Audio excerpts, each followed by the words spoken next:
हमारा आपका स्वागत करता हूँ।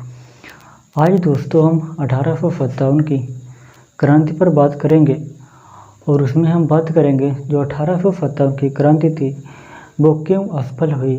आज हम उसकी असफलता के कारणों पर बात करेंगे और ये क्लास दोस्तों मैं आपको गारंटी देता हूँ आपको मोस्ट इम्पोर्टेंट क्लास है और आपको बहुत नॉलेज इस क्लास से मिलने वाली है। तो आप इस क्लास के एंड तक बने रहिए और नॉलेज लेकर साथ जाइए। तो चलिए दोस्तों क्लास को शुरू करते हैं।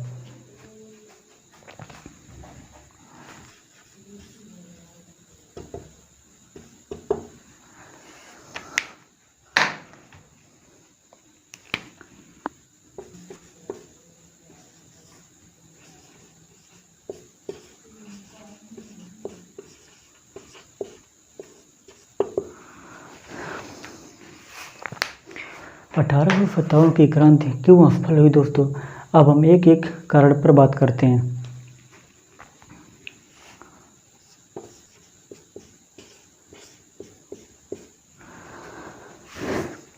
पहला कारण है दोस्तों सीमित स्वरूप और क्षेत्र।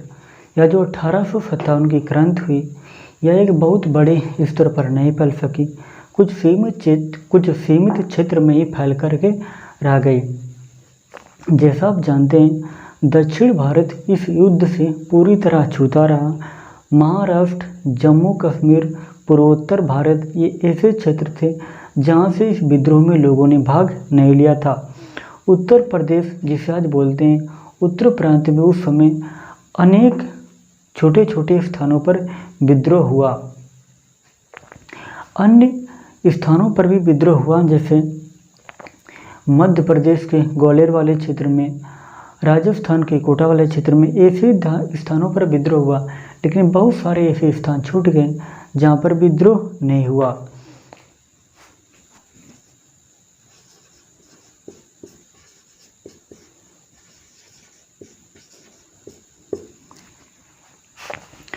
दूसरा कारण रहा है दोस्तों हमारा नेतृत्व का अभाव। नेतृत्व का अभाव जैसे यह जो 1857 की क्रांति हुई इसमें कोई ऐसा व्यक्ति नहीं था जो दिशा निर्देश दे सके, लोगों को राह दिखा सके, लोगों को रास्ता बता सके कि हमें युद्ध कब करना है, किस समय करना है और किस प्रकार से करना है। ऐसी कोई भी व्यक्ति इस युद्ध को आगे बढ़ाने के लिए नहीं था, वास्तविक व्यक्ति नहीं था। यह युद्ध छोटे छोटे स्थानों पर ही हुआ।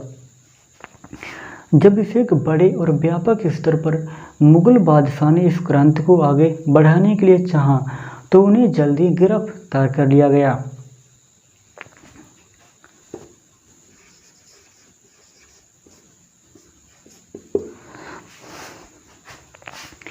तीसरा कारण रहा है दोस्तों हमारा सीमित संसाधन। सीमित संसाधन क्या थे?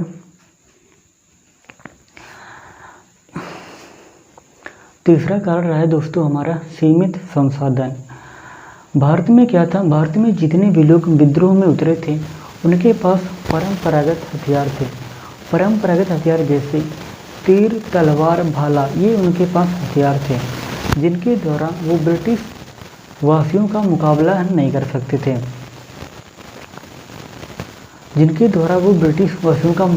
कर सकते थे, अर्थात अत्याधुनिक हथियारों के मुकाबले इनके पास हथियार नहीं थे। इस विद्रोह में कुछ रजवाड़े और जमींदारों ने भी भाग लिया था, लेकिन आवश्यकता पड़ने पर वो भी इस विद्रोह में गोला बारूद की पूर्ति नहीं कर सके, अर्थात संसाधनों का ऐसा अभाव था जिसके कारण वो ब्रिटिश सरकार को बड़े स्तर पर चुनौती नहीं दे सकते थे।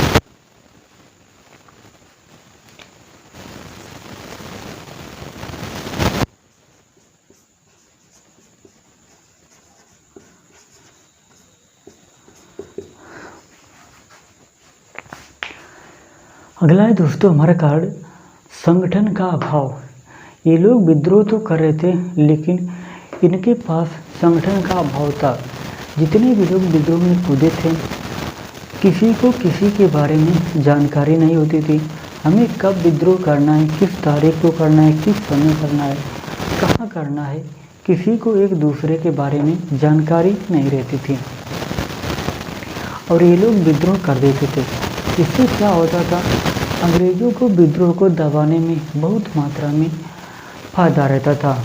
उनको बहुत समय मिल जाता था, क्योंकि यदि एक स्थान पर विद्रोह हो रहा है तो उस विद्रोह को दबाने में सफल होते थे। इसके अलावा यदि आप देखें, जब गांधी जी के नेतृत्व में उन्होंने जितनी भी क्रांतियाँ की, चाहे असहयोग आंदोलन चलाना हो, चाहे कोई भी कार्य करना हो, गांधी जी के नेतृत्व में जो कार्य होते थे वो संगठन बनाकर होते थे। इसके द्वारा भारत को उन्होंने विजयी करा पाया।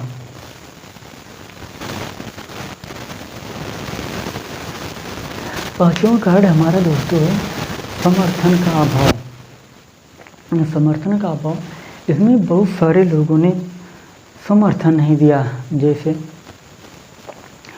शिक्षित वर्ग ने इस विद्रोह में समर्थन नहीं दिया, चाहे वो डॉक्टर हो, वकील हो, इंजीनियर हो, जितने भी शिक्षित वर्ग से शामिल व्यक्ति थे उन्होंने इस विद्रोह में भाग नहीं लिया।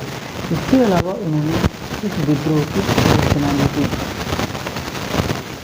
और सिखों ने भी इस विद्रोह में भाग नहीं लिया, उन्होंने भी इस विद्रोह को समर्थन नहीं दिया। कुछ जमींदारों ने अपने वास्तविक अधिकार बने रहने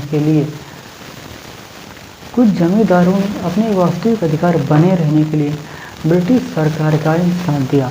आवश्यकता पड़ने पर उन्हें सैनिक संसाधन दिए, अपनी फौजें दी, सेनाएं दी, खाना पीना दिया, राशन दिया, जिसके द्वारा वो अपनी सेना को आगे कामयाब करने के लिए उनके लिए राशन उपलब्ध करा सकें। ये जमींदारों ने दिए। हालांकि सभी जमींदार ऐसे नहीं थे। जैसा कि आप जानते हैं, बाबू कुंवर सिंह ने इस विद्रोह में बढ़ चढ़ करके हिस्सा लिया। यहाँ तक कि उन्होंने बिहार में तो अंग्रेजों को छक्के छुड़ाए। उसके बाद में उत्तर प्रदेश में भी आकर के ब्रिटिश वासियों के छक्के छुड़ाए। और ये भी आप जानते हैं कि बाबू कुंवर सिंह ने सबसे अधिक ब्रिटिश सरकार के दोस्तों लाइट चली गई थी। और आप ये भी जानते हैं कि ब्रिटिश वासियों के खिलाफ सबसे अधिक बाबू कुंवर सिंह ने ही जीत दर्ज कराई है। और कुछ किसानों ने भाग लिया, कुछ किसानों ने भाग नहीं लिया। कुछ औरतों ने भी इस विद्रोह में भाग लिया तो कुछ औरतों ने विद्रोह में भाग नहीं लिया। बहुत सारी औरतों ने, उनके पास जो भी हथियार होते थे परंपरागत, उन हथियारों के द्वारा भी इस विद्रोह में आई और भारतीयों का साथ दिया। शिक्षित वर्ग ने इस विद्रोह में पूरी तरीके से भाग नहीं लिया। अब मैं दोस्तों इस समर्थन का अभाव के जो पॉइंट है मैं ऊपर लिख देता हूँ, आप इनको नोट कर सकते हैं।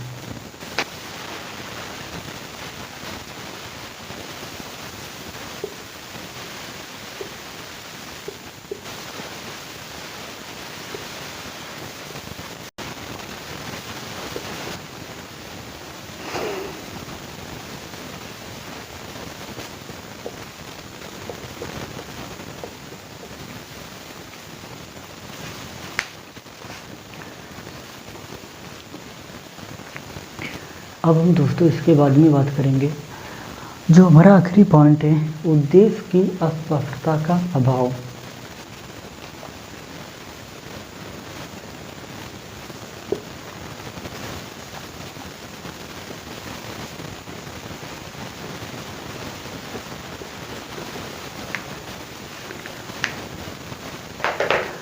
क्या था दोस्तों उद्देश्य की अस्पष्टता का अभाव? ये लोग जब विद्रोह कर रहे थे तो हम विद्रोह क्यों कर रहे थे, हम विद्रोह क्यों करना चाहते हैं, इस विद्रोह को हमें करके क्या मिलेगा, इन लोगों के कोई भी इस प्रकार के उद्देश्य स्पष्ट नहीं हुआ करते थे। सभी लोग क्रांति करते थे, न कोई इनकी तिथि निश्चित होती थी, न कोई तिथि, न कोई समय और न कोई दिन निश्चित होता था। हमें कब विद्रोह करना है, कहाँ विद्रोह करना होता है, कहाँ विद्रोह करना है, किसी को एक दूसरे के बारे में जानकारी नहीं होती थी। इसके अलावा क्या था, ये सभी लोग अपने निजी हितों के लिए युद्ध कर रहे थे, अपने निजी हितों के लिए युद्ध कर रहे थे। जैसा साहब नाना साहब अपने पेशवा पद के लिए युद्ध कर रहे थे। बेगम हजरत महल अपने वास्तविक पद के लिए युद्ध कर रही थी। रानी लक्ष्मीबाई अपने दंतक पुत्र के लिए गद्दी के लिए युद्ध कर रही थी। बाबू कुंवर सिंह अपनी जमींदारी व्यवस्था को बनाए रखने के लिए इस युद्ध में कर रहे थे युद्ध। अतः परिणाम यह निकला कि युद्ध धीरे धीरे समाप्त हो गया और पतन की ओर बढ़ता गया। गांधी जी के समय क्या होता था, जब गांधी जी कोई भी कार्य करते थे उनके युद्ध स्पष्ट हुआ करते थे। चाहे असहयोग आंदोलन करना हो, चाहे ब्रिटिश वासियों को भारत छोड़ने के लिए विवश करना हुआ हो, वो सारे कार्य जो भी करते थे उद्देश्य स्पष्ट हुआ करते थे। और कब विद्रोह करना है, किस स्थान पर करना है, ये सारे उनके काम निश्चित हुआ करते थे। तो दोस्तों, इस वीडियो में आज तक हम नहीं बढ़ सकते हैं।